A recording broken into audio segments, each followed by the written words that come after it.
예, 반갑습니다. 예, 제가 1강을 맡았는데요. 1강은 세금 얘기는 별로 없어요. 예, 그리고 또 대부분은 다 동의할 수 있는 얘기일 겁니다. 그래서 처음에 오늘은 대략 저희 시민세금학교의 문제의식, 그리고 또 그거는 저희 내만복의 문제의식이기도 합니다. 그래서 그런 걸 저희가 말씀드리고 또 가능하면 좀 공감을 했으면 좋겠고요. 그리고 뒤에 아까 후반부는 뭐 질의응답 겸해서 오신 분들 서로 이렇게 자기 소개하고 또 세금에 대한 이야기를 조금 나눠 갖는 시간을 갖도록 하겠습니다. 자, 첫 번째는 복지국가 세금 정의입니다. 저희는 2012년에 발족한 복지시민단체입니다.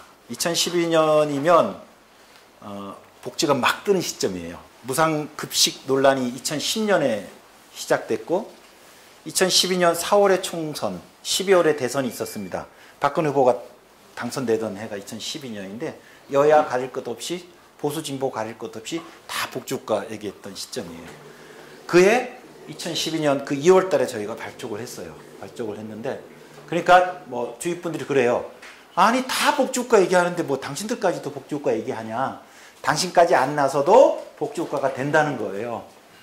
그러니까 조금 사회운동의 문제의식이 있다면 지금 비정규직 문제라든지 뭐 등등 뭐 이런데 더 이 사회적 에너지를 당신 같은 사람들이 쏟아야지 왜 그 복지국가를 얘기하냐 뭐 이런 거였습니다. 근데 저희는 많은 사람들이 이렇게 하면 한국이 복지국가라고 갈 거라고 생각했지만 거꾸로 생각한 거예요. 이렇게 해서 가기 어려운데 라는 거고 뭐 저희들 문제의식입니다만 모두 다 복지 얘기하는데 그 복지가 지속 가능하게 유지되기 위한 아래의 터전을 저희는 두 개로 봤어요. 그것을 복지를 권리이자 책임으로 느끼는 시민의 성장이 필요하다. 근데 너무 복지가 위로부터 정치권의 선거 공약 선물로만 주어지는 경향이 있다. 이거 좀 이상한 거예요. 복지가 늘어나는데 복지를 받는 시민들이 조금 당황스러워해요. 이렇게 막 받아도 될까? 주니까 안 뭐 땡큐죠. 하지만 걱정되는 거예요. 이런 게 우리 아이들까지 갈 수 있는 걸까? 이런 거니까 뭔가 좀 부정합이 있는 거죠. 그거는 이제 시민 스스로 이런 거에 확신을 가질 만큼의 어떤 시민 주체 현상이 필요하고 또 하나는 돈의 문제였어요. 복지는 지출 확대이기 때문에 반드시 재정 방안이 같이 결합시켜서 가야 되고 또 그렇게 설명이 돼야 시민들도 권리 플러스 책임을 가지게 될 텐데 너무 재정에 대해서 얘기 안 한다. 그리고 재정에 대해서는 뭐 오늘 말씀드릴 겁니다. 지출 개혁이나 최근에 국채 발행이나 다양한 재원 방안이 있습니다만은 결국은 증세였죠. 그래서 우리가 증세를 얘기하겠다. 왜? 아무도 증세를 얘기하지 않기 때문에. 뒤에 좀 다시 말씀드릴 겁니다. 그래서 우리가 복지국가에 필요한 돈을 만들고 우리가 그 주체가 되겠다라고 해서 그때 많은 복지 담론들이 있었어요. 보편적, 역동적, 행복한 복지국가, 정의로운 복지국가, 박근혜 후보는 한국형 복지국가에서 그 복지국가 앞에 가치를 담은 형용사가 들어갔지만 저희는 내가 만드는 이런 주체를 집어넣습니다. 그리고 내가 만드는 복지국가라고 장명되기 직전까지 가명이 복지국가 재정주권단이었어요. 그러다가 이제 내가 만드는 복지국가로 만들었습니다. 그래서 저희는 뭐 사회복지세를 비롯해서 그 증세를 강조해 왔는데 단체 내부에서도 약간의 비판적인 지적은 받았어요. 세금의 필요성은 인정하지만 그래도 때가 있는 건데 너무 빠르다는 거죠. 좀 복지 체험이 쌓인 다음에 세금을 얘기해야 될 텐데 너무 당신들 당위적으로 세금 얘기하다 보면 조금 찬물을 오히려 끼얹을 수 있다. 뭐 이런 또 뭐 지적도 있었고 또 한편에서는 지금 대한민국 지출에 대한 국민들의 불신이 큰데 혹은 세금이 공평하게 거두어지고 있지 않은데 증세라는 전공법이 얼마나 효과가 있을까라는 지적도 있었고요. 그렇고서 지금 8년이 지났는데 이렇게 지나고 보면 그러한 지적들이 또 나름의 다 근거와 일리가 있었던 것 같아요. 그래서 제 1강 제목이 저희가 복지국가 세금 정의인데 사실은 세금 정의하면 더 많이 내는 게 세금 정의야. 약간 그런 축이 강했어요. 근데 이번 강의 내용도 그렇고요. 예. 저희가 이번에 진짜 국민들이 증세로 가기 위해서 반드시 풀어야 될 것. 이거부터 이제 한 단계씩 해야 되겠구나. 그래서 우리가 과연 결국 이제 공평 과세의 문제죠. 세금 정의의 문제죠. 많은 사람들이 세금이 정의롭지 않게 거치고 쓰이고 있다고 생각한다면 그게 진짜 실태가 어떤지를 알아보자는 거예요. 사실 이 문제의식인데 맨 마지막에 우리가 여러 탄로 실태를 조사하고 서로가 공유하는 자리를 가지겠지만 저희는 약간 그런 생각이 있어요. 이렇게 얘기하다 보면 사람들이 얘기하는 대한민국은 완전 탈세공화국이야. 나 빼고는 다 세금 도둑놈들인데 거기서 중거로 잡고 있는 그 사례들이나 실태들이 보면 다 5년, 10년, 20년 전의 신문 기사들이에요. 그리고 최근 10년 혹은 20년까지에 쭉 보면요. 우리나라 과세 행정은 굉장히 빠르게 개선되고 있습니다. 여러 지금 제도적 디지털 이런 그 기반의 덕도 있죠. 그러다 보니까 하나 우리가 필요 이상으로 실제보다도 훨씬 더 과하게 조세에 대한 불신을 가지고 있다. 이거는 팩트에 대해서만 이건 팩트에 대한 정확한 인식이 필요한 거죠. 그래서 실태에 대한 팩트 인식이 필요하고요. 그래서 그게 지금 우리가 6강까지 쭉 공부하는 거고요. 그럼에도 불구하고 또 남아있는 사각지대들이 있죠. 정의롭지 않은 부분. 또 그것까지는 다 긁어 모을 겁니다. 그래서 많은 사람들이 세금에 대해서 불편해하는데 우리가 불편해하고 있는 실태의 실체가 뭔지 그리고 과제가 뭔지 그리고 맨 마지막에 그 과제를 추스려서 우리 여러분들이 각 파트 맡은 걸로 정리해서 아마 담임 선생님이 거의 정답을 가르쳐 주실 예정이에요. 그걸 다 정리하셔가지고 저희들이 내는 시민들한테 제안하는 보고서를 줄 겁니다. 우리가 따져봤더니 이 정도의 세금 제도 개선이 있었고 아직도 남은 문제가 뭐고 1, 2, 3, 5, 6까지 우리가 고치자. 그리고 그 기반하에 또 다음 단계로 가자라고 해서 보고서를 제작하고 저희 내만복에 영상팀이 있어요. 또 홍보 동영상으로 제작하고 곳곳에 시민단체부터까지 해서 다 이제 저희가 제공할 예정입니다. 그래서 저희가 요번에 처음으로 좀 증세를 많이 강조해 왔는데 세금 정의의 문제를 본격적으로 한번 다뤄보자는 거고 그런 취지에서 세금 시민학교가 시작되었습니다. 여기 자료집에 있는 것처럼 이렇게 7번까지고요. 맨 7번째가 시민세금학교에 대해서 제가 다시 소개시켜드리고 또 서로 소개하고 또 이야기하는 시간을 갖도록 하겠습니다. 앞에 있는 내용은 아까 제가 이미 좀 말씀드렸다고 생각해요. 그래서 새로운 단계로 복지국가까지 왔죠. 대한민국이. 뭐 이거에 대해서 많은 사람들이 공감하기 때문에 넘어가겠습니다. 그리고 저는 보통 이렇게 설명해요. 복지국가는 사회적으로 임금을 받는 거거든요. 혹은 돌봄을 받는 거고 당연히 재원을 필요로 합니다. 세금이나 사회보험료로. 근데 요 지금 사회임금에 대한 욕구는 굉장히 커져가고 있는데 여기 세금 혹은 사회보험료를 통해서 이렇게 가야 되는데 여기서 지금 무언가 잘 안 되고 있어요. 그래서 사실 여기를 뚫는 작업이 우리의 과제입니다. 지금 복지 지출은 대략 많이 들어보신 수치일 겁니다. 지금 GDP 10% 정도 돼요. 정확히는 11%고요. 한국이. 그래서 우리는 10%, OECD 평균은 20%, 제일 많은 북구 나라들은 30%에서 암기하기가 좋아요. OECD 평균의 2분의 1, 최고 복지국가의 3분의 1. 그래서 복지단체에서는 이 수치를 많이 근거로 잡아요. 그래서 절반밖에 안 된다. 3분의 1밖에 안 된다. 따라서 복지를 늘려야 된다. 이렇게 얘기는 하는데 사실은 조금 더 엄격히 보면 우리가 OECD 평균의 절반밖에 안 된다는 건 좀 과소평가된 거예요. 왜냐하면 복지는 그 필요, 니즈에 따라서 사회가 그걸 충족시켜 주는 거기 때문에 똑같은 노인복지 지출이라도 노인이 100명 있는 곳과 200명 있는 곳은 달라야 되겠죠. 당연히 200명인 나라에서는 100명의 나라보다 2배의 복지 지출이 추가돼야 됩니다. 하지만 노인 1인이 받는 복지 혜택은 똑같은 거죠. 그래서 200명이 있는 나라에서 2배의 노인 복지 지출이 많다고 해서 그 나라의 노인 복지가 2배라고 얘기할 수 없는 것처럼 지금까지 모든 복지 지출 비교는 지출 그 자체만 비교를 했어요. 수요하고 관련시키지 않고. 근데 서구 나라들이 약 20%의 복지 지출을 사용하고 있는데 거의 비슷해요. 3분의 1은 의료 지출이고요. 의료 지출이고 3분의 1은 연금 지출이고요. 나머지 다 합해서 3분의 1이에요. 그래서 3분의 2가 뭐냐 하면 연금은 100% 노인하고 상관성을 갖고 의료 지출도 상당히 노인하고 상관성을 갖습니다. 즉 뭐냐? 그 사회 고령화율이요. 그 복지 수요에 강력한 영향을 미치게 됩니다. 따라서 우리나라에 보면 우리나라 이제 노인 빈곤율이 높긴 합니다만 아직은 우리가 OECD 국가들에 비해서 고령화율은 낮아요. 14% 조금 넘었으니까. 그렇게 보면 그래서 국회 예산정책처에서 분석을 했어요. 수요까지 통제해서 같이 비교해 보겠다. 지금은 지출의 절대적 높이만 비교하니까 반인데 수요가 상대적으로 노인이 작다 보니까 그래서 인구 경제학적 요인들을 같이 결합해서 보게 되면 OECD 평균에 비해서 우리의 지출이 한 3분의 2 정도 나와요.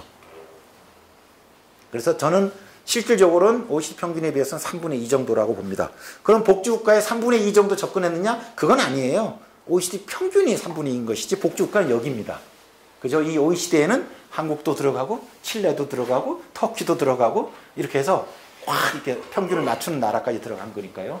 그래서 우리나라는 OECD 평균에서는 3분의 2 수준이에요. 그러면 그래도 생각보다 괜찮네? 그게 아니에요. 지금은 우리가 고령화율이 낮습니다. 하지만 곧 우리가 OECD 평균을 따라잡습니다.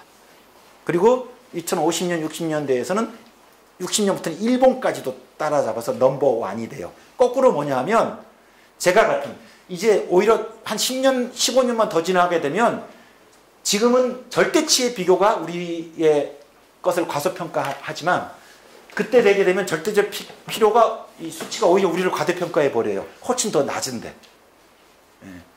그래서 지금 왜냐하면 앞으로 우리가 재원을 마련해야 될 때 왜 마련합니까?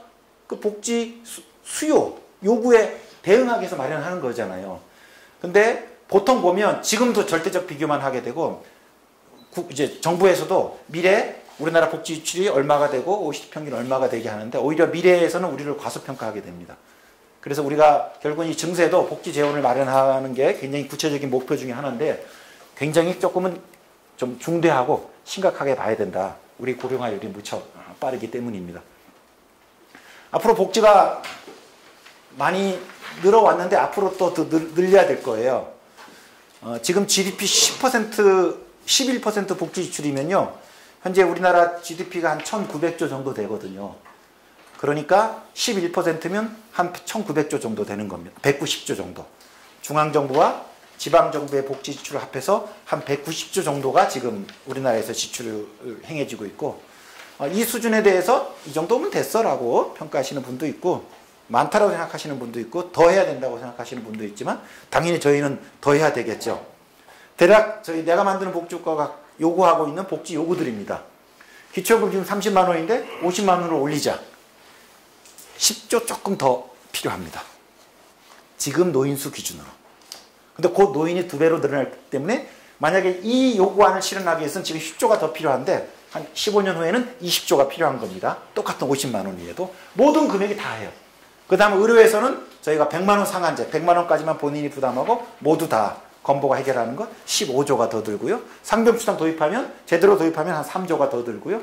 사회주택, 주거비 지원 대단하죠. 이것도 한 연 10조 잡아보죠. 그 다음 장애인, 자립생활 지원 등등 제대로 하게 되면 지금 복지국가 수준으로 하게 되면 한 4, 5조 들 겁니다. 전국민 고용보험제 지금 논란거리인데 실제로 전국민보험제가 되면 굉장히 불안정한 취업자들 즉 실업급여 수요가 높은 사람들이 많이 들어오기 때문에 지금 올해 같은 경우에 한 15조 정도 실업보험 지출이 예상되는데 실업급여가 늘어나고 실업부조까지 들어오게 되면 전국민 고용보험제 되면 한 30조 정도 들 걸로 예상하고 있습니다. 그럼 지금에 비해서 15조 추가. 요양의료 인프라 확충해야 됩니다. 지금 뭐 너무 빈약하죠. 이거 10조. 그 다음에 아동, 청년, 농민수당 등등 제기하는 거 있습니다. 기본소득까지 하면 이제 말이 안 나올 정도가 됩니다. 이런 식으로 해서 자연 증가분 말고 지금 제도 확충만 하더라도 대략 내환복에서 주장하고 있는 것들 다 지금 일상적으로 복지단체 얘기하고 있는 거거든요. 한 7, 80조 정도가 더 소요하고요. 한 15년, 20년 되면 자연 증가분이 그대로 150조가 되는 정도의 규모입니다. 그래서 우리가 지금 복지 확충과 자연 증가분까지 생각하면 앞으로 늘어나는 복지 재정에 대해서 뭐 지금 당장은 뭐 어디서 지금 뭐 증세하긴 어렵지만 최소한의 중장기에 일정한 구체적인 계획을 저는 가지고 있어야 된다고 생각합니다. 그랬을 때 우리 국민들이, 시민들이 맞아, 복지국가 가야 돼, 더 늘어야 돼. 그럼 돈을 어디서 마련할까요? 이렇게 여론조사를 해보면 가장 많이 나오는 응답은 쓸데없는 지출을 줄여서 돈을 마련하자는 겁니다.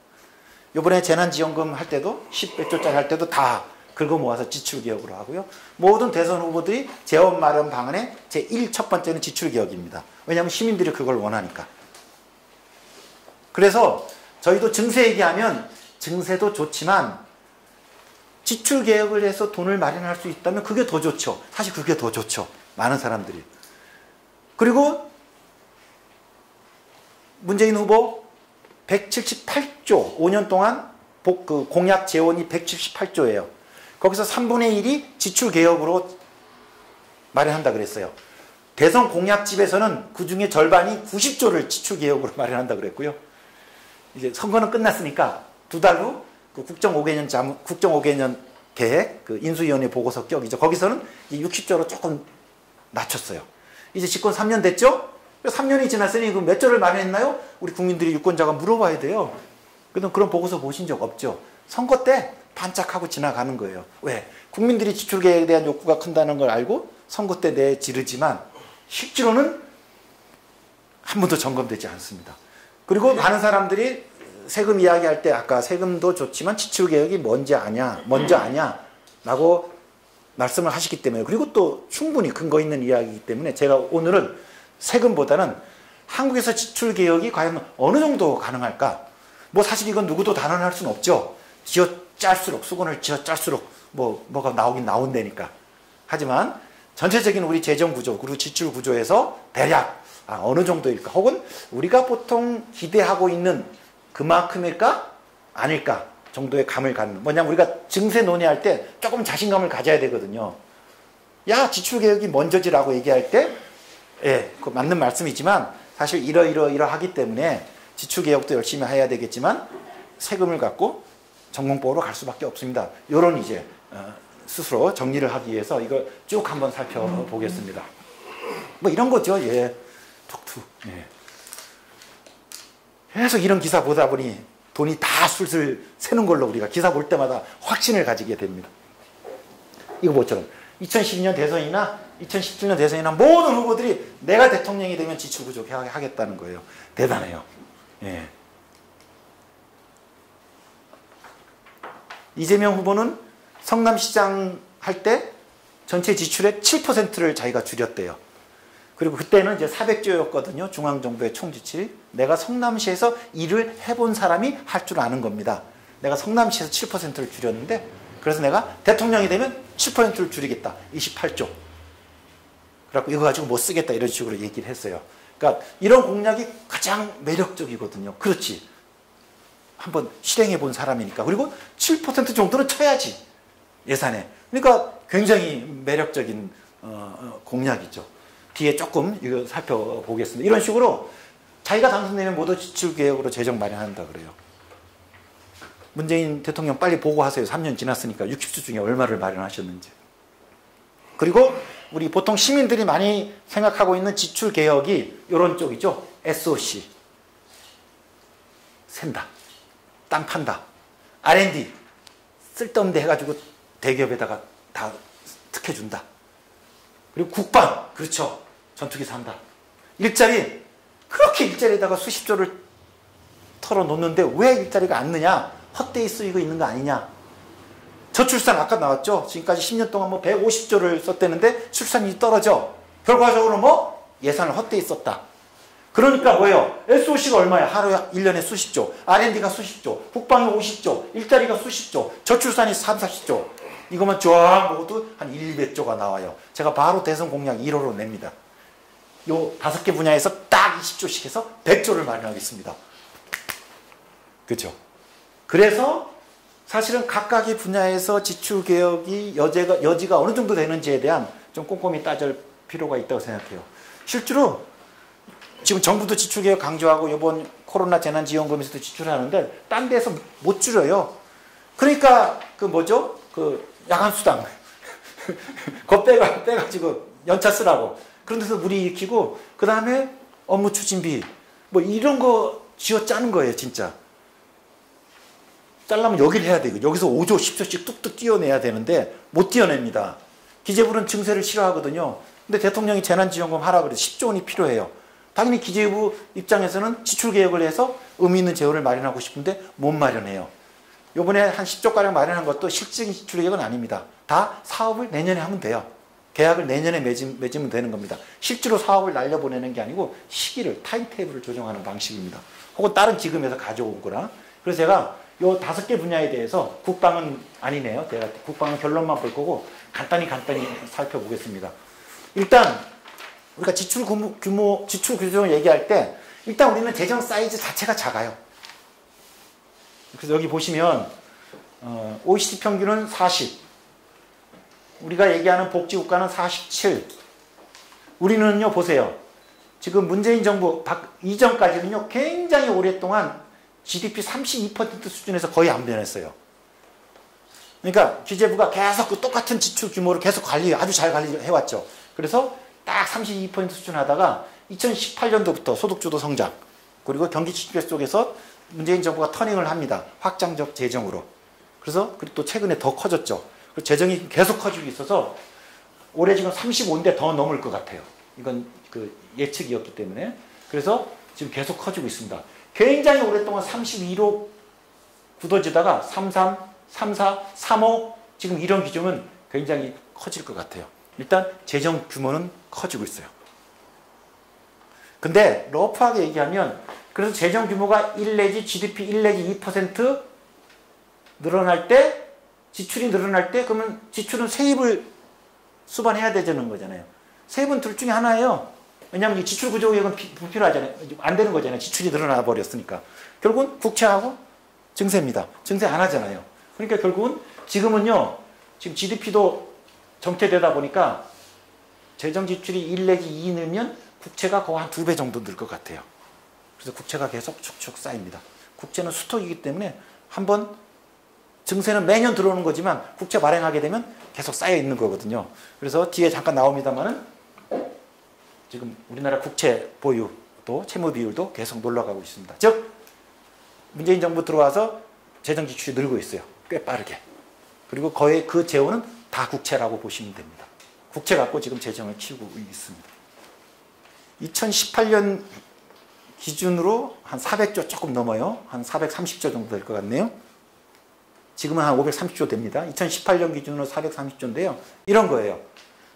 우리나라 전체 중앙정부 재정 지출 중에서 행정부가 와도 칼질을 할 수 없는 지출들이 있어요. 그게 의무 지출이에요. 법령에 따라 정해진 거. 내년부터 30만 원이 아니고 기천금을 25만 원을 하겠어요? 못합니다. 국회 동의를 받아야 되는 거죠. 그래서 전체 그 재정 지출을 의무 지출과 재량 지출로. 재량 지출은 행정부가 예산 편성해서 자기 재량을 발휘할 수 있는 거예요. 토목공사 같은 건 다 재량 지출입니다.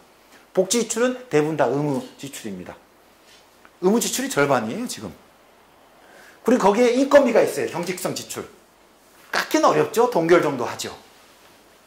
그 다음에 국방 지출이 10%가 있어요. 깎기 어렵습니다. 뒤에 다시 말씀드릴 텐데. 그러다 보니까 실제로 100% 중앙정부 총지출 중에서 재량성, 그러니까 재량 지출에다가 거기서 국방비하고 인건비를 빼버리면 30%가 남아요. 예산 편성권자가 재량을 발휘할 수 있는 게 30%입니다. 그래서 제가 대통령이 되면 지금 1000조라 그래요. 우리나라 1000조 중에서 10%를 구조개혁해서 100조를 만들겠습니다.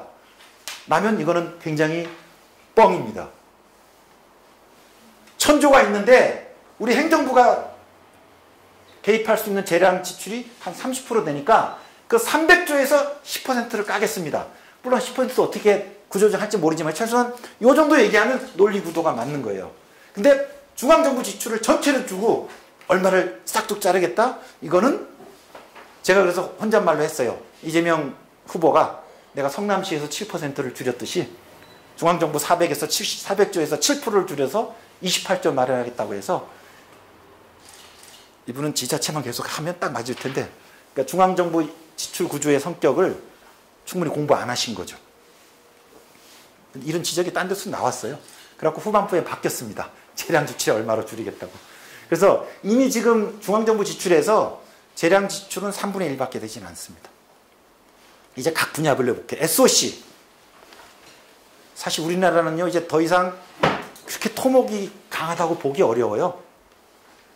이 토목의 화신인 MB 대통령 각하께서 오죽하면 멀쩡한 강을 펐다가 다시 모래로 다시 또 이렇게 덮겠어요. 더 이상 어디 촌동네 고향 동네 아직도 다리가 부족합니까? 도로가 부족합니까? 깔 때 다 깐 거예요 지금. 그러니까 뭐 어디선가 토목을 해서 경기 활성화를 해야 되는데 할 게 없을 정도로, 그러니까 맹강을 파고 덮고 하는 일을 하는 거죠. 그래서 실질적으로 보세요. 요게 실제 집행이고요. 매년 우리가 5개년 계획을 짜거든요. 그래서 2015년에 5개년 계획을 짭니다. 그해 SOC를 25조 하고 그 다음에는 23조 이런 식으로 계획을 짜는데, 자, 박근혜 정부 때 25조 그 해고 다음에 23조 한다 그랬다가 실제로 23조 해요. 그리고 그때 짤 때 그 다음에 22조 한다 그랬다가 실제로 22조 해요. 그리고 박근혜 마지막 해죠. 그 다음에 17조 한다 그랬어요. 근데 최종적으로는 18년 문재인 정부 이제 실질적 천년차죠. 요게 늘어요. 그리고 다음에는 요번만 늘었지 다음엔 줄일게 했는데 다시 늘어요. 그리고 야야 이제 늘려야 되겠어 하고 이제 늘렸습니다. 근데 아마 지금 더 늘 것 같아요. 무슨 말이냐면 한 지난 10년 동안요 절대액에서 SOC 지출이 줄고 있었어요. 그래서 한 15년 전에는요 전체 정부 지출 중에서 SOC가 차지하는 게 한 10% 됐어요. 지금은 5%밖에 되지 않아요. 비중도 절반이지만 절대액 자체가 줄은 거예요. 그래서 계속 줄여왔습니다. 24, 23, 22, 19까지 줄어왔잖아요. SOC 자체가 지금 줄고 있어요. 물론 여기도 허튼 것이 있을 수는 있지만 이게 절대액으로 줄고 있다는 거예요. 근데 작년부터 다시 상향하고 있습니다. 확장적 재정 지출을 통해서 지금 그 예비 타당성 조사하지 않고 국가균형발전이라는 이름으로 대규모 토목 사업들을 작년부터 지금 문재인 정부가 시작했어요. 그래서 다시 늘고 있습니다. 그래서 지금 굳이 SOC를 문제시한다면 다시 늘어나고 있는 걸 막는, 다시 지출이 증가하는 걸 막는 거에 대한 논점이 형성되는데 기존에 있는 SOC에 더 줄이는 이런 것들은 만만치 않아요. 오히려 지금 약간 방어적인 전선입니다. 이 지출개혁에서 재원을 마련하고자 하는 사람들은. 근데 여기도 보면 또 다 명분이 있거든요. 특히 뭐 국가균형발전이라든지 이제 뭐 그린 뉴딜 뭐 이런 것까지 오게 되면 일자리 만들어내는데 땅 파야 되거든요. 예, 그래서 SOC가 어떤 앞으로 더 늘어날 조짐이지만 늘어나는 것들은 또 나름의 옛날 같은 토목형이 아닌 어떤 사회 정책형 이렇게 SOC 건설이 이루어지다 보니까 껌껌이 심사를 해야 되겠습니다만은 여기서 꽤 큰 돈을 푹 이렇게 잡아내기가 쉽지 않을 겁니다. R&D요. 보통 R&D 지출하면 다 대기업이 가져간다 그러는데 그전엔 좀 있었어요. 근데 계속 이런 비판이 있다 보니까 정부도 이런 재벌 특혜성 R&D 지출이 있다 보니까 계속 대기업에 가는 게 줄어들어요. 예를 들면 2018년 같은 경우에는요. 중앙정부 사업 중에 R&D 지출이 한 20조 원 정도 됩니다. 근데 R&D가 특별한 게 아니에요. 국립대학교 교수님들한테 들어가는 연구비요. R&D예요. 국책연구기관에 들어가고 있는 인건비들이요. 연구비 지원 있죠. 그거 다 R&D예요. 그리고 민간한테 들어가는 R&D들이 있습니다. 민간들이 R&D 개발할 때 지원해 주는 거, 지원이 아니죠. 그 사업을 따가지고. 그러니까 R&D 그 시행 사업에 여러 주체들이 따가는 건데 이제는 재벌 대기업이 잘 안 줘요. 그래서 여기 지금 19조 중에서도 요거 출연연구소 다 국립대학들입니다. 이런 데고요. 중소기업에 좀 줘요. 3조. 중견기업에 1조. 대기업한테 주는 건 4천억 정도밖에 안 됩니다. 그리고 대기업도 저거 딸라면 컨소시엄에서 중소기업을 같이 붙여줘야 돼요. 뭐 몇 푼 주니까 그건 뺀다 하더라도. 그래서 물론 이제 이 R&D 기술을 공학적으로 활용해서 뭐 이런 데는 또 대기업들이 발빠르게 가겠지만 실제로 정부 지출 R&D 사업에서 대기업이 사업 주체가 돼가지고 가져가는 게 크진 않습니다. 대기업한테 주지 마. 다 주지 않아도 4천억밖에 안 생겨요. 근데 나머지 같은 경우는 다 국책 혹은 국립대 국책 연구기관들에 들어가는 인건비를 다 R&D를 볶거든요. 무슨 뭐 코로나 신약 개발하는 거면 R&D가 아니라 거기에 일하는 사람들의 인건비 자체가 다 R&D이기 때문에. 그리고 또 중소기업, 중견기업 육성 차원에서 여기 뭐 쉽게 드러내기는 어렵죠. 뭐 절반 드러낼 수 있을까요? 그러다 보니까 우리가 R&D 20조 재벌 대기업 다 준다라고 얘기하지만 실제로 내역을 보면 그렇게 구조개혁할 수 있는 여지가 많지는 않습니다. 지난 대통령 선거 때 여러 후보들이 다 써먹은 게 일자리예요. 왜 일자리 대선이었거든요. 내가 대통령이 되면 일자리를 다 늘린다고 말씀을 하시면서 지금 그때는 15조 투입되고 있었어요. 일자리. 17조 투입되고 있었는데 다들 기존에 쓸데없이 사용되는 일자리 예산을 줄여서 진짜 일자리 창출에 가겠다고. 그러니까 사람들이 일자리에 17조나 쓰이고 있었어. 어딘가 팡팡 새고 있겠구나. 어디에 쓰입니까? 실업급여에 가는 거예요. 어디에 쓰입니까? 육아휴직급여에 가는 거예요. 노인 일자리에 가는 거예요. 두루두리 사회보험료 지원에 가는 거예요. 실질적인 민생현금 지원책들이에요. 줄일 수 있는 게 아닙니다. 조금 여지가 있다면 이 정도 있어요. 창업지원. 이게 한 2조 정도 되는데 그렇다고 창업 자체를 없앨 수는 없겠죠. 저 사업에 대한 새로운 혁신은 필요하지만 저거를 드러낼 수 있는 건 아니기 때문에 우리가 일자리 하나도 늘지 않는데 17조 얘기했지만 대부분 다 현금 지원 민생 사업들입니다. 저출산 아까 150조 썼는데 출산율은 떨어집니다. 열 받죠. 2020년 같은 경우는 33조가 저출산 예산이에요. 근데 저출산이라고 딱 사업이 하나 정해져 있는 게 아니고 저출산을 강조하고 싶다 보니까 저출산 관련된 사업들을 다 모아서 저출산 예산으로 카운트하는 거거든요. 이 33조 중에요. 절반이 주거융자예요. 주택사업 융자. 실제 지출이 아니거든요. 우리나라 이 재정통계의 맹점인데 여기는 꼭 또 그러니까 그 신혼 부부한테만 가는 건 아닙니다. 이 17조가 항상 우리 착취를 일으키는데 여기. 그래서 보통 국회 예산정초도 그렇고 여기서 얘는 빼야 된다고 해요. 이거는 지출이 아니거든요. 융자금 주는 거기 때문에. 이렇게 빼면 실제로 저출산 예산은 한 절반 정도 되고요. 그리고 나머지 뭐냐? 다 무상보육, 아동수당 뭐 이런 거예요. 그러니까 중지할 수가 없는 거예요. 그럼에도 불구하고 출산율이 오르지 않기 때문에 안타깝긴 하지만 그렇다고 해서 이거를 중단하거나 딴 데로 돌릴 수 있는 게 아닙니다. 상시적인 현금 지출 사업들이 대부분입니다. 이거 안 할 거예요? 무상보육 안 할 거예요? 어린이집 확충 안 할 거예요? 이렇게 7개 부처에서 하고 있는 여러 사업들에서 야 이건 저출산하고 관련되겠다. 아이, 부모 뭐 관련된 사업이 다 하게 되면 다 모아서 발표하는 겁니다. 하지만 그 각각의 세부 내역을 보면 다 그 사용의 근거를 가지고 있는 거죠. 정리해 볼게요. 전반적으로 경제 지출은 축소되고 있어요, 지금. 예. 옛날에는 경제 지출이 많았지만 축소되고 있고요. 아까 순재량 지출은 정부 지출의 30%밖에 되지 않는다는 것. SOC는 절대치가 감소하고 있다는 것. 작년부터 다시 증가하고 있어서 좀 꼼꼼한 평가는 필요하고요. R&D 말씀드렸고요. 일자리 말씀드렸고 저출산 말씀드렸습니다. 국방비는 뭐 이건 좀 사람마다 달리 평가할 수 있는데 근데 예산을 하시는 분일수록 국방 예산은 손대기 어렵다 그래요. 일단 이 사업 성격이 우리가 독자적으로 하기가 어려운 거니까. 그죠? 예. 주변국에서 전투기 기종을 높이면 우리도 같이 높여야죠. 그죠? 예. 그리고 병력 수가 너무 많은 거예요. 제대로 훈련도 못 한답니다. 이 병력 유지하는 것 자체가 3분의 2가 일반 정상 유지비예요. 병력 유지비예요. 그리고 나머지 3분의 1이 이제 신무기 도입인데 신무기 도입은 우리 재량을 좀 벗어난 거고. 왜냐하면 동북아 정세 내에서 같이 계속 급을 맞춰가야 되니까 그런 거고 우리 60만 군인들을 평상 일상을 유지하려다 보니까 3분의 2가 드는 겁니다. 그래서 그리고 사실 국방비도 조금은 이렇게 좀 관리되는 편이었는데 또 문재인 정부 들어와서 거꾸로 지금 국방비가 좀 빨리 늘고 있습니다. 그래서 아까 말씀드렸던 주로 지출 개혁하게 되면 요 얘기하거든요. SOC, R&D, 일자리, 저출산, 국방 여기서 20조씩 해서 100조를 마련하겠다. 증세 왜 합니까?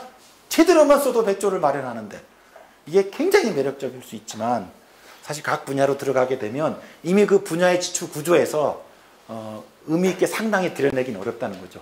그 세부 사업들을 꼼꼼히 봐가지고 한두 개를 이렇게 이삭 줍듯이 혹은 뭐 잡초 뽑듯이 할 수는 있지 모르겠지만 큰 재원은 안 오는 것 못 옵니다. 왜 이 말씀을 드리냐? 지출 개혁도 필요하긴 하지만 그렇죠? 그것으로 우리 사회가 필요로 하는 재원을 마련하는 데에서는 택도 없다라는 거입니다. 그러니까 가능한 방법은 뭐 있지? 그래서 이제 세입을 확충하는 곳으로 가야죠. 그리고 한국은 빚지는 걸 싫어해서 국채 발행에 대해서 굉장히 소극적이었는데 작년부터 쓰면 쓸수록 좋은 게 국채로 지금 특히 이제 진보 진영에서는.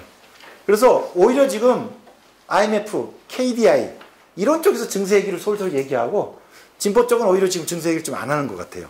오히려 국채 발행해라. 또 그게 또 여러 가지 그 이론들이 뒷받침되면서 긍정적인 효과를 낼 수 있는 것으로 이렇게 이제 해석되는 국면이라고 봅니다. 하여튼 그래서 재정 방안은 두 개예요. 국채를 더 발행하거나 세금을 늘리거나. 그래서 이제 각각을 보겠습니다. 크게 보면 이제 세 가지죠. 지출개혁, 국채 발행, 그 다음에 세입 증세. 그리고 지출개혁을 살펴봤고요. 굉장히 빠르게 우리가 복지 지출이 늘어날 텐데 지출개혁으로 감당할 수 있는 게 아니다. 그럼 두 번째 이제 그 국채를 보겠습니다. 여러분 아시는 것처럼 요새 국채가 굉장히 빠르게 가고 있어요. 작년도 5년을 보면 여러 개념이 있는데 나중에 한번 검색해 보시면 이 두 수지의 차이는 금방 아실 수 있을 겁니다. 보통 관리재정 수지를 기준으로 봅니다. 그래서 올해 72조 적자를 예정하고 예산을 짰어요. 국회 통과된 예산이. 굉장히 센 거죠. 그죠? 우리가 이번에 510조 정도 짠 건데 거기에 72조 적자를 감안하고 이 적자는 거의 대부분 다 국채 발행으로 갑니다. 그리고 올해만 72조가 아니고 계속 늘어나요.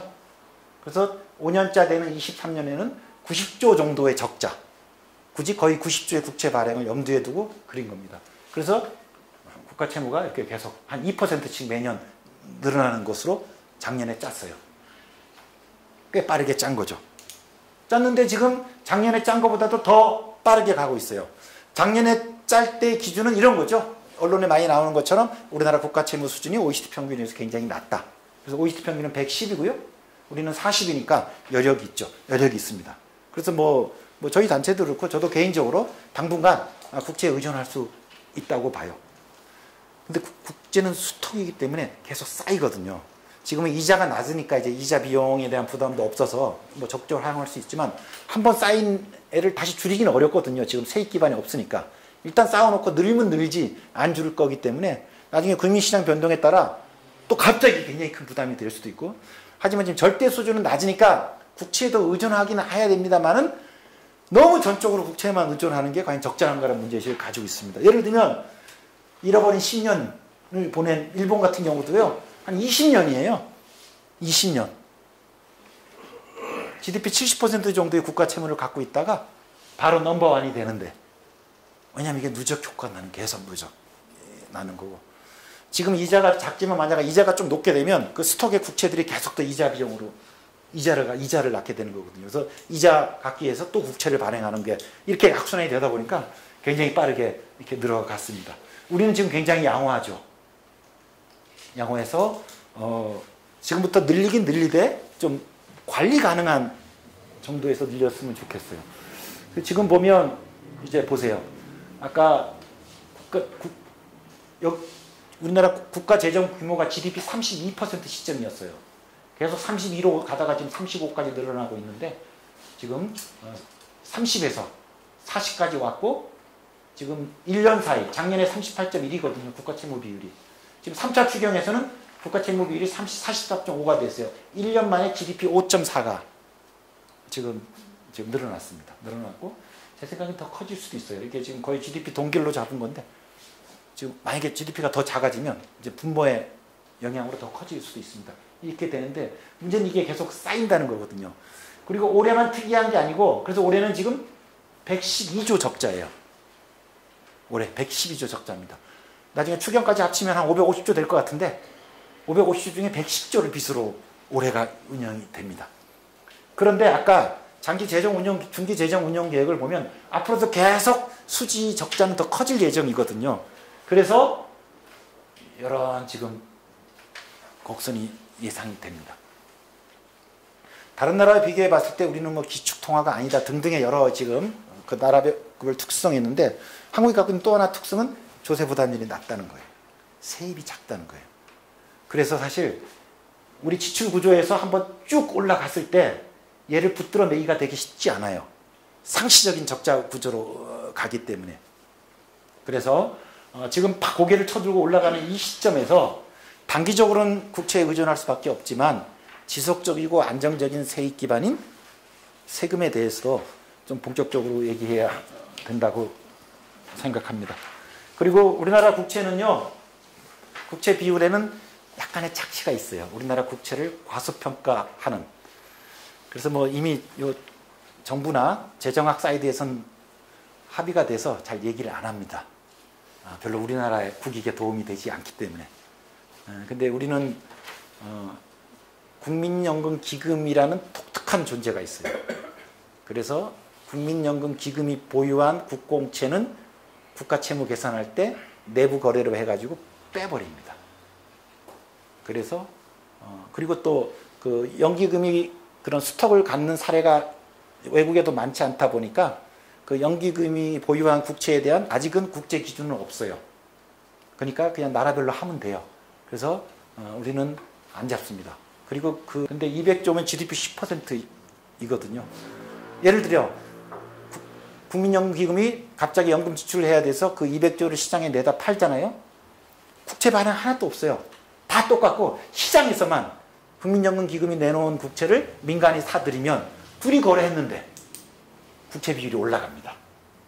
이런 거죠. 그래서 이런 착시들도 있습니다. 그래서 국민연금기금 보유 국공채 착시, 기축통화가 아니라는 것, 되게 빠르다는 것, 지출 수요가 초고령화로 해서 굉장히 빠르다는 것, 세이 조세 부담이 낮다는 것, 그리고 뭐 또 얘기하는 이제 대의존성, 이런 그 변동성이 큰 등등 해서 OECD 평균이 낮은 건 사실이지만 평균에 비해서 한국이 갖고 있는 숙성이라는 게 다 국가 채무의 적정 수준을 평가할 때 불리한 요소들이지 긍정적인 요소는 없습니다.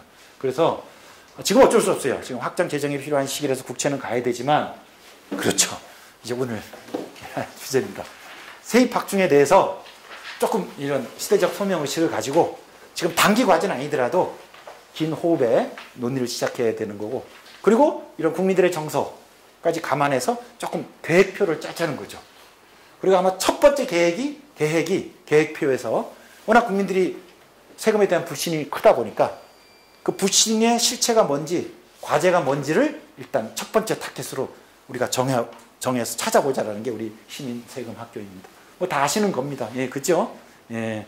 그래서 저희는 계속 증세하라고 이렇게 논평을 내고 있는데 저 얘기는 절대 듣지 않습니다. 작년에 문재인 정부가 낸 조세 부담률 중기 재정 운용 계획이에요. 국회에 제출한. 작년에 조세 부담률이 19.6인데 실질은 GDP 20 정도 됩니다. 근데 일단 공식적으로 19.6인데 좀 너무하지 않습니까? 5년 후에도 19%예요. 20%를 넘지 않겠다는 강한 의지를 이렇게 보입니다. 국민 부담률은 조금 높아져요. 자연 증가분들이 있어서, 예, 특히 이제 건강보험료 자연 증가분들이 있어가지고 조금씩 높아집니다. 그러다 보니까 지금 아까 모든 여건이 지출이 빠르게 증가하고 있잖아요.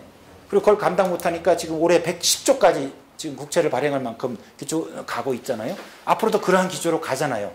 그래서 뭐 당분간 어쩔 수 없지만 또 한 축인, 재원 방안의 한 축인 증세, 세금 개혁에 대해서도 뭔가 있어야 되는데 어떻게 이렇게 태평성세일 수 있을까? 참 대단해요. 그죠?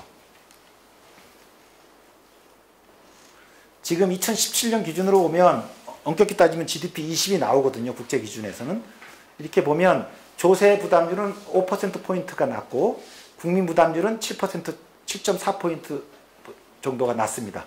이게 세금에다가 사회보험료를 합치면 국민 부담률인 거 아시죠? GDP 대비. 요거를 작년 GDP로 계산하게 되면 한 140조 원 정도 나와요.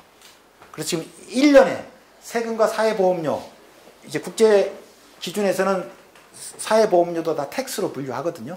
그래서 세금과 사회보험료를 합해서 현재 140조 정도가 매년 부족합니다. OECD 평균에 비교해서.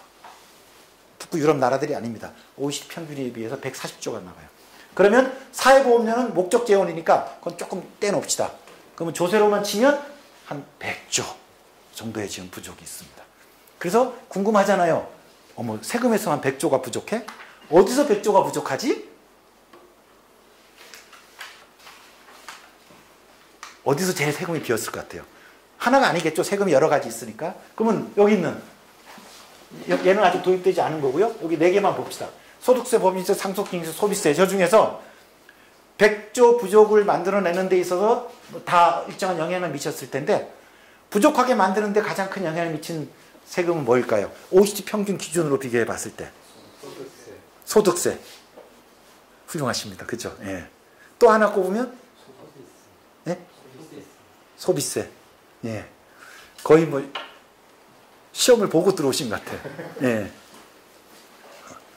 일반 시민들은 여길 얘기해요. 법인세. 그쵸? 예. 그리고 너무 높아. 낮춰. 소비세 너무 높아. 서민들을 등을 희게 하는. 그래서 소득세, 소비세는 너무 낮고 법인세라든지 뭐 상속기능세라든지 뭐 이런 걸 얘기하는데 실제에서 오면 얘 둘이거든요. 얘 둘이. 그렇죠? 그래서 더 자세한 것들은 이제 2강에서 우리 홍 선생님께서 해 주실 겁니다. 1945년 우리가 일제로부터 해방됐기 때문에 또 새로운 대한민국으로 문재인 정부에서 미래 비전 2045를 얘기했습니다. 앞으로 25년 후에. 예상되죠? 복지 지출 수요가 굉장히 늘어나잖아요. 그죠? 그러니까 세입은 어떻게 할까? 좀 답답해요. 조달방이 합의하고 국민적 합의를 거치고 뭐 신뢰가 구축된다면 뭐 이게 확보 방안을 수립한다 그래가지고 이게 비전인지 플랜인지 모르겠습니다. 그래서 대략 이런 거예요. 복지 경험이 늘어나면 신뢰가 쌓일 것이고 사회적 합의를 통해서 재정 확충하는 거고 대략 고소득층 먼저 하고 사회보험료 올리고 결국 이제 소비세도 올려야 되지 않겠느냐 이 정도예요. 이 정도고 뭐 방향을 제시한 거 아니냐라고 얘기할 수 있을지 모르지만 좀 답답하죠. 그래서 언제쯤에 2045년까지 아니 뭐 하루아침에 2045년이 되는 거 아니까 언제쯤에 어떤 세목을 어떻게 뭐 이런 로드맵이 나와줘야 논점이 생기고 토론이 생기고 그런 과정 속에 사람들이 관심이 생기고 책임도 생기고 뭐 이렇게 할 텐데 그냥 양념으로만 집어넣은 겁니다. 구색 맞추기로만. 이거 하나예요. 2045에 들어가 있는 세입에 관련된 것들은. 그래서 앞으로 대한민국이 제대로 나라가 되고 또 복지가 구현되는 나라가 되려면 지출개혁에서 의미 있는 재원 마련하기 어렵다. 국채에 의존해야 되지만 당장은 의존하지만 일정한 관리하에 늘어야 된다는 거고 결국은 140조나 비어있는 1년에 세금이 텍스가 관건이다. 그래서 세금하고 정면 승부를 하자는 겁니다. 세금이 여러분들한테 묻겠습니다. 그냥 생각해 보세요. yes, no. 학교에서 세금에 대해서 배워본 적 있습니까? 제대로. 그죠? 뭐 간접세, 직접세 이런 건 배울 수 있는데. 예. 우리나라 세금이 공평합니까? 탈세해 보신 적 있으세요? 세금을 더 낼 용의가 있습니까? 아마 조건부. 뭐가 한다면. 그리고 대부분 복지국가를 원하시잖아요. 그럼 복지국가 가기 위해서 조세개혁, 증세를 해야 될 텐데 어떤 세금 개혁을 할까?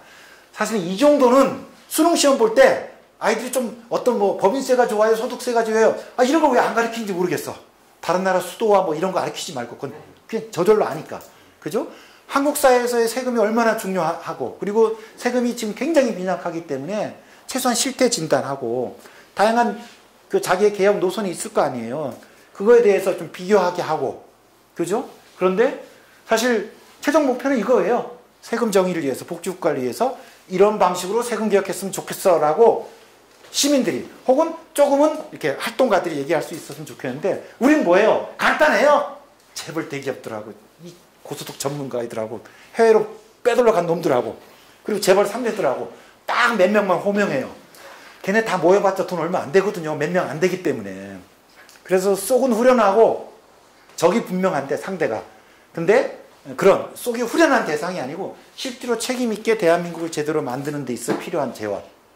그럼 최소한 이 정도는 돼야 되는 거죠. 어느 정도가 지금 시점에는 필요하고 10년 후에는 어느 정도가 필요할 것 같고 그거에 맞춰서 지금 세금이 요런 문제를 갖고 있으니까 요걸 풀어서 이렇게 해야 되고 하지만 한꺼번에 다 할 수는 없으니까 세금 시간표는 이렇게 잡고 그리고 이거는 반드시 세금 정치라는 또 역동적인 과정을 거쳐야 되니까 그 세금 정치에 대해서는 이러이러한 작전 계획을 짜오고 우리들은 또 무엇을 해야 되고 뭐 요 정도의 것들이 저는 최소한 우리가 이렇게 뭐 사회 단체라든지 혹은 조금 이제 사회 개혁에 의욕을 갖는 사람들한테는 요 정도 이해야 공감이 좀 있어야 된다고 봐요.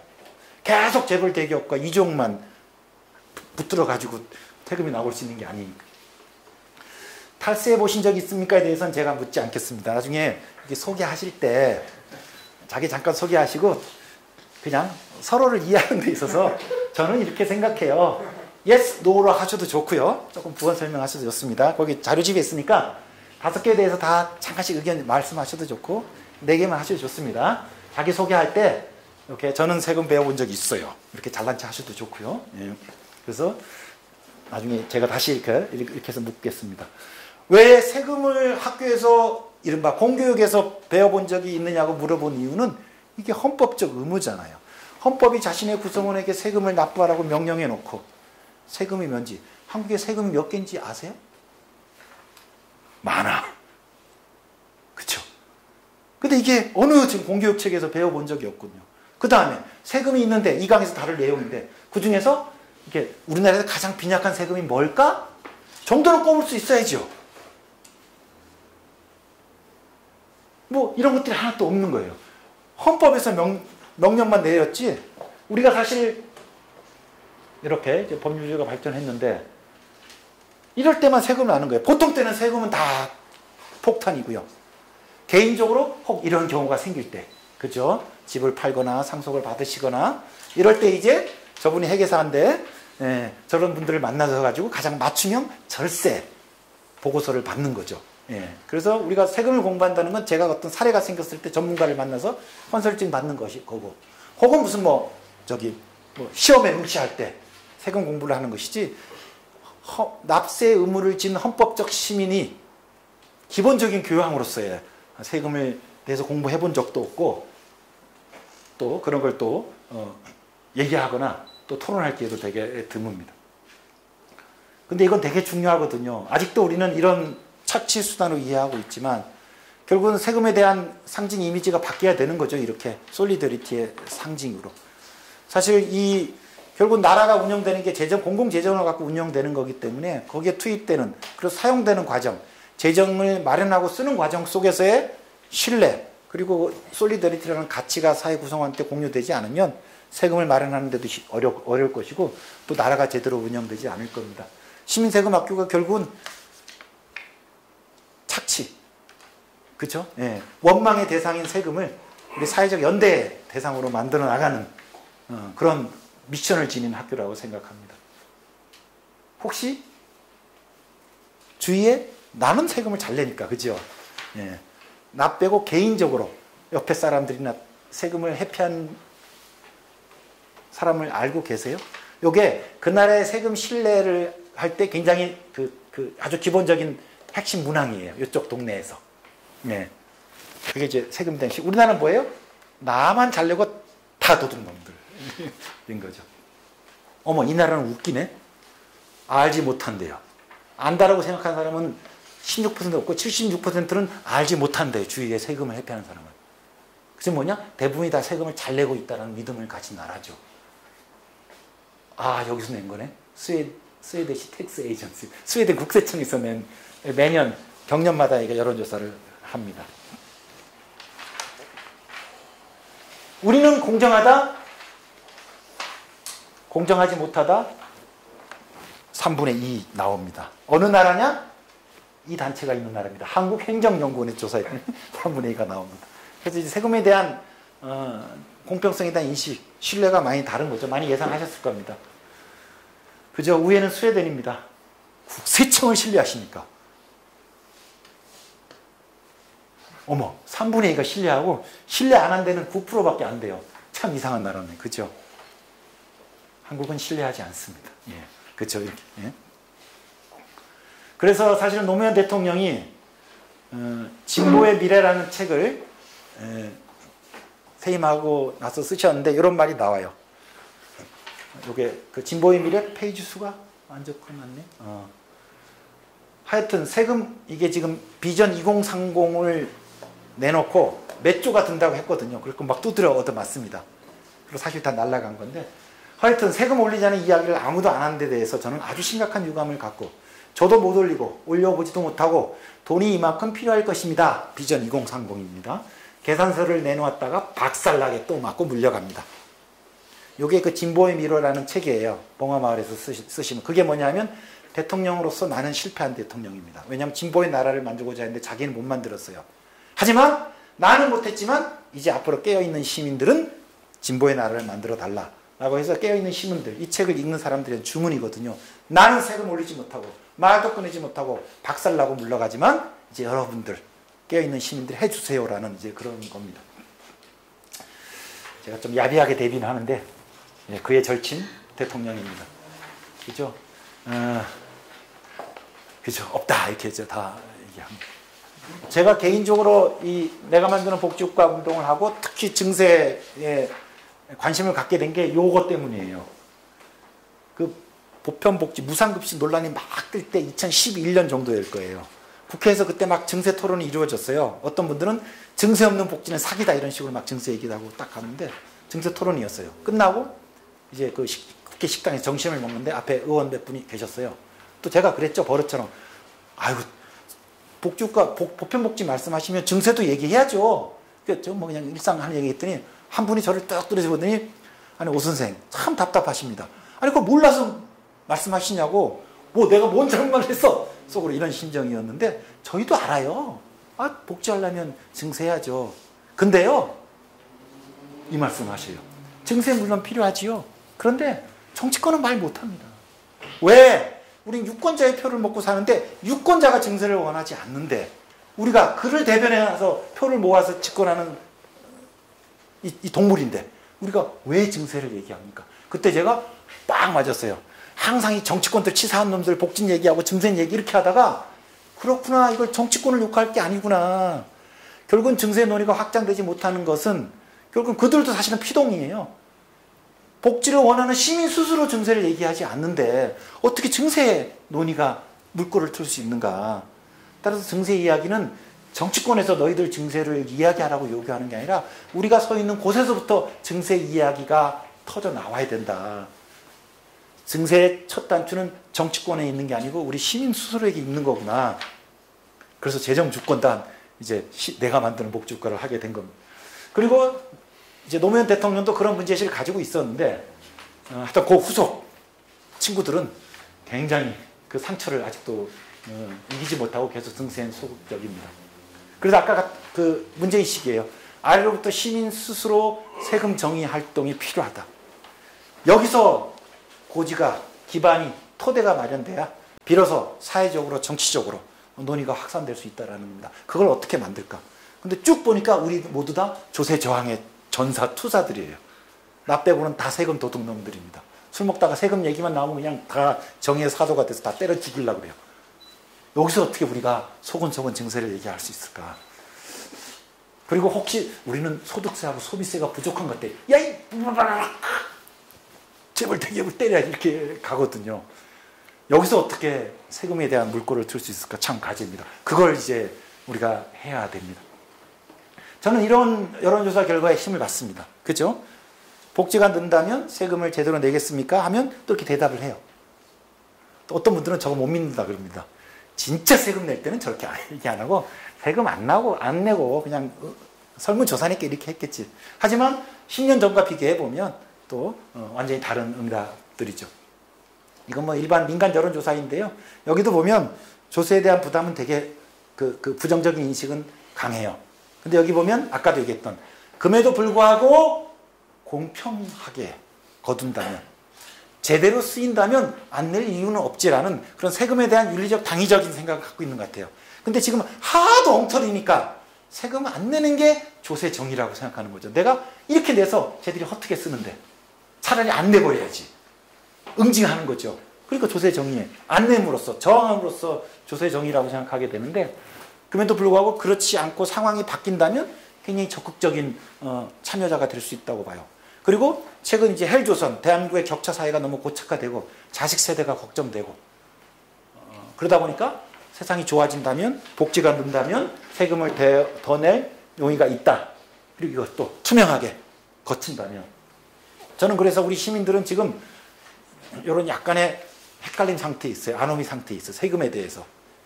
저는요, 이제 50대 중년으로서 이제 세금 내가 왜 내? 미쳤어? 안 내는 게 좋아요. 그렇게 살아왔어요. 세금 안 내고 막 돈 모아서 집도 사고 이렇게 해서 커온 겁니다. 앞으로도 안 내는 게 좋아. 그래서 저의 우심방에서는 건우야 세금 내지 마. 가능하면 피해. 이렇게 얘기하다가 그리고 저는 그럭저럭 정규직이고 살았는데 우리 애들을 보니까 깜깜하거든요. 우리 애들은 우리 세대가 사는 세상하고는 다르기를 우리 같은 기성세대들이 바라게 된 거예요. 그래서 다 우리처럼 살면 안 돼, 얘네들은. 왜냐하면 얘가 저의 삶을 보장받지 못하거든요. 그러니까 조금은 우리 다음 세대들, 우리 손주 세대들이 살 대한민국은 조금 다르기를 원하고 조금은 서로 공평하고 오손도손 살기를 바라는 것 같아요. 그러려면 세금도 좀 더 늘고 복지국가도 돼야지. 또 한쪽에서는 다 너같이 생각하면 니네 자식들 망해. 다 세금 내가지고 좀 새로운 대한민국을 만들어야지 하게 되면 또 그때는 끄덕끄덕 하게 돼요. 제가 왔다리 갔다 합니다. 건우야 세금 내지 마 그러다가 야 그래도 세금 좀 잘 내야 되지 않겠어? 왔다리 갔다리. 저는 많은 사람들이 이런 상태에 있을 때 우리가 옆에서 어디를 격려를 할 것인가, 어느 방에 북을 두들 것인가. 야 세금 내지 말고 쟤를 때려잡자가 아니고 우리끼리 이렇게. 근데 우리끼리 세금 내려면 여러 가지 개척해야 될 과제들이 있거든요. 이런 걸 하나씩 우리가 풀어가면서 같이 세금을 내자. 그래서 저는 시민 스스로 사실 세금 운동을 하는 시민단체는 거의 없어요. 몇몇 한두 개 단체 있지만 굉장히 보수적 방식으로 세금 운동을 합니다. 세금 덜 내는 게 운동 목표거든요. 근데 세금을 더 내는 방식으로 운동하는 단체는 제가 알기로는 내한국밖에 없습니다. 그리고 또 세금 활동이 많이 활성화되어 있지도 않은 겁니다. 그래서 진짜 거의 뭐 척박한 사막 같긴 하지만 이런 새로운 자신방에 북을 서로 격려하면서 두들기는 그런 활동들이 시민사회에서 벌어져야 된다고 생각합니다. 두 가지예요. 하나는 어떻게 조세 불신을 넘어설 것인가. 우리 안에서. 우리 시민 세금학회 목표입니다. 또 하나는 결국은 세금은 누진적으로 하게 되거든요. 조세 구조상. 증세를 하게 되면 결국 있는 사람들이 더 내게 됩니다. 지금은 없는 사람들이 증세 전선을 쳐주니까 부자들은 그냥 가만히 있으면 이제 서민들이 이제 그 조세장을 해주니까. 근데 진짜 증세가 현실 프로그램에 들어오게 되면 그때 비로소 그들은 긴장하기 시작합니다. 그때 이제 움직이겠죠. 근데 그들은 여러 사회적 자원을 갖고 있기 때문에 대항하겠죠. 근데 그들한테 강제로 무력적으로 세금을 뜯어낼 수 없잖아요. 그들이 할 수 없이 세금을 낼 수밖에 없게 만들어야 돼요. 그게 뭐냐? 사회적 압박입니다. 그렇죠? 그렇지. 내가 왜 돈을 버는지 아세요? 세금 내는 맛에 돈을 벌어요. 이런 식으로 바깥에 얘기하도록. 속은 쓰리더라도. 그래서 저는 앞으로 증세 정치는 두 가지라고 봐요. 조세 불신을 어떻게 개선, 해소할 것인가. 두 번째는 결국은 있는 사람들이 세금을 더 내게 될 텐데 그들이 불가피하게 세금을 내도록 하는 사회적 압박을, 사회적 힘을 어떻게 만들어낼 것인가. 두 가지가 과제라고 생각합니다.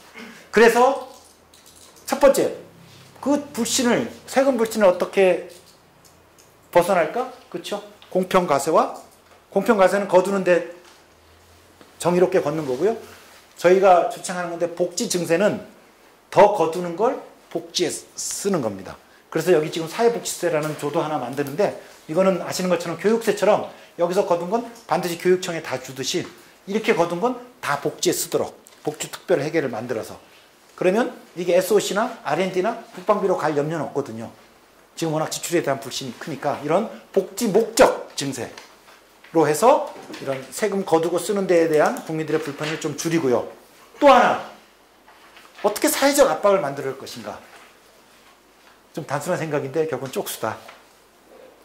너네만 내라. 이재용 너네만 내라. 재벌 3세만 내라는 게 아니고 그러다 보니까 요구하고 나는 안 내잖아요. 다수 시민들이 증세에 어떤 방식이든 참여하는 것. 저는 그때 엄청난 사회적 명분을 갖는 것 같아요. 나도 10,000원, 나도 내는데 당신도 내야지. 어떻게 똑같이 버는 것에 10% 더 내. 그래 난 3만 원 더 낸다.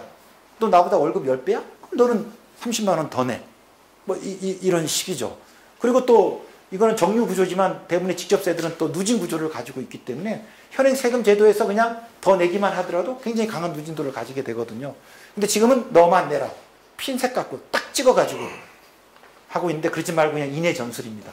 다 했을 때. 그러니까 스스로 세금을 내면서 참여하면서 그 증세를 요구했을 때 스스로의 자부심도 갖고 다수의 힘이 생기고 저는 그 압박이 그들도 불가피하게 내지 않을 수 없도록 만들고, 바로 이런 것들이 정치 지형에 반영되면 이제 증세 입법이 구현될 수 있을 거라고 생각합니다. 그래서 공평과세는 아까 우리 이제 앞으로 볼 내용들입니다. 이런 여러 가지 사각지대 과세 틈새를 살펴보는 거고요. 복지 증세는 사회보험료를 올려서 사회보험의 보장성을 넓히는 거고요. 그리고 만약에 우리가 뭐 소득세든 혹 소비세를 더 올리게 된다면 어떻게 할까? 일본이 그러거든요. 소비세를 올릴 때 그걸 복지에 쓰는 것으로 못을 봤거든요. 그런 식으로 좀 꽤 아직은 지출에 대한 불신이 큰 지금에는 우리가 소득세나 법인세를 올릴 때 그냥 올려서 일반 회계로 집어넣지 말고 그거는 사회복지세 회계로 가게 하자. 뭐 이런 지금 아이디어를 가지고 있습니다. 그래서 이것도 저기 우리 홍 팀장님이 강의할 때 말씀해 주실 겁니다. 그렇게 해서 복지에 쓰이도록 하고 다수가 참여하도록 하는 이런 방식입니다. 저희가 사실은 2013년부터 법안 청원다고 했어요. 예. 근데 2015년 연말정산 사태 때 어퍼컷을 한번 맞고 지금 일어서지 못하고 있습니다. 세금 얘기하면 그때 야 너네 연말정산 사태를 보고도 아직도 세금 얘기해? 예, 이렇게 보더라고요. 그래갖고 이 시민사회에 좀 세금 논의를 해보자 그러면 일단 우리는 세금은 논의해보지 않았어. 몰라. 이런 게 있고 또 하나는 아직 세금하긴 일러. 뭐 이런 식으로 해서 세금 주제로 좀 연대기구를 만드는 게 저희 계속 목표인데 참 어렵습니다. 그 파트너를 우리 우군을 만들지 못해서 일단 이랬는데 한 1년 후에 다시 이런 광경을 만들고 싶습니다. 그래서 저는 이렇게 생각해요. 국회의원이 증세하자 그러면 기분 나빠서 안 하고 싶어요. 너나 잘하세요. 그렇죠? 그리고 행정부가 하자 그러면 저도 하기 싫어요. 왜냐하면 우리 사회 공공기관 중에 가장 신뢰도가 낮은 두 집단이 세금을 얘기해? 너나 잘하세요 가는 거예요. 그래서 증세의 첫 단추, 증세의 하두는 어디서부터 시작돼야 되느냐? 왜냐하면 세금은 신뢰의 문제이기 때문에 정치권이 행정부가 의회가 얘기하면 될 일도 안 될 것 같아요. 누가 얘기하냐? 결국 납세자가 얘기하는 거야. 납세자가 얘기하면 그때는 친구 너 왜 그러니? 이상해졌다 너? 왜 그러니? 그때 내만복 시민세금학교를 들었잖아. 거기는 말이야. 이렇게 해서 쭉 얘기가 시작되는 거죠. 이기가 또 시작된다는데 그땐 같이 듣자. 그래서 요 당사자, 이 행정부 의회 주도의 증세 논의 한계가 있기 때문에 시민 당사자가 얘기를 해야 되고요. 아까 같은 이제 공평과세와 복지 증세에 대한 실질적인 의제를 기획하고 또 우리가 참여할 수 있는 프로그램이 있으면 시민들한테 제안하고 하면서 이거를 공론화, 활성화, 의제화, 세력화하자는 겁니다.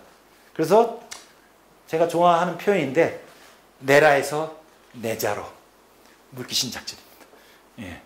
내라로 하니까 저는 옵저버가 되는데 내자라고 하게 되면 그 증세에 제가 참여자, 주체, 액터가 되거든요. 그래서 세금을 야 알아서 해. 너희들 제대로 내. 세금은 나는 안 내면 좋은 옵저버가 아니고 세금을 빌어서 만드는 데가 일조하는 그런 액터가 되자는 의미에서 그리고 그러한 과정 속에서 내가 만드는 복지국가가 추구하는 그런 시민들의 주체로 형성되는 것도 가능하다고 생각합니다. 자, 마지막으로 시민세금학교 간단히 이제 설명하면서 오리엔테이션을 이제 하도록 하겠습니다. 그러다 보니까 아무래도 단체들은 단체들끼리 이렇게 네트워크를 구성해서 하는데 이게 몇 년 동안 안 됩니다. 그래서 올해 새로 시작하는 거예요. 이틀부터 일반 시민들이, 개인들이 세금 이야기를 하는 그런 자리를 형성해 보자. 그리고 아마 오시는 분들도 또 나름대로 또 활동성을 가지신 분들이니까 또 의외의 새로운 거점이 만들어낼 수도 있겠다. 라는 취지에서 시작한 겁니다. 그래서 저희는 일단은 세금에 대한 객관적 실태 인식이 제일 중요하다고 봤어요. 그래서 조금 전문적입니다만은 꼼꼼하게 저희가 전체 주요 세목들을 다 볼 것이고요.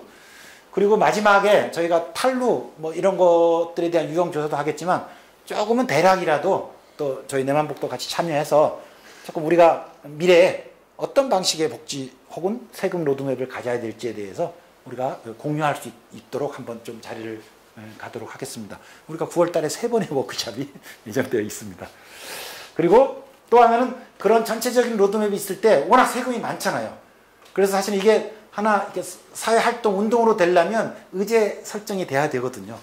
어느 하나를 잡아서 사람들이 관심을 이끌 수 있는 캠페인도 하고 그러면서 그 의제 중심으로 이제 쭉 이제 세금에 대한 인식을 지평을 넘어가는 거죠. 그러면 우리 시민들이 우리 시민들이 주체가 돼서 다른 시민들한테 한국 사회에 제안할 수 있는 핵심 의제들은 뭘까?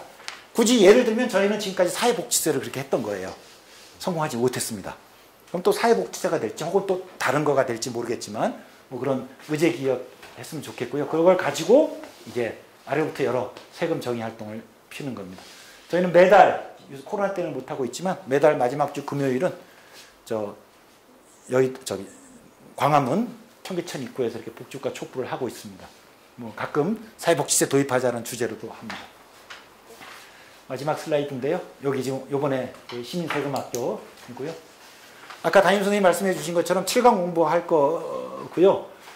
그래서 7월 말까지 7월 28일까지 7강이 끝나게 되면 8월은 이제 여름 쉬시고 9월에 3번의 워크숍을 하게 돼요. 좀 더 세세한 내용들은 7월 말에 다시 말씀드릴 텐데 워크숍은 조별로 제가 법인세 조에 속해 있으면 법인세 탈루의 여러 유형들을 조사하는 겁니다.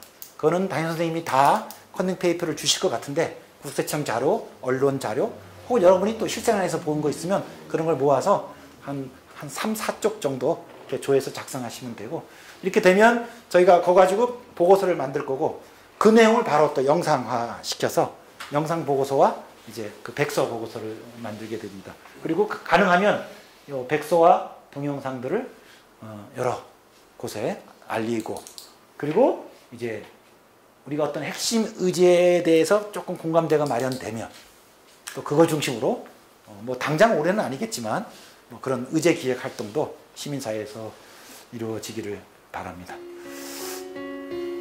자, 제 강의는 여기까지. 일단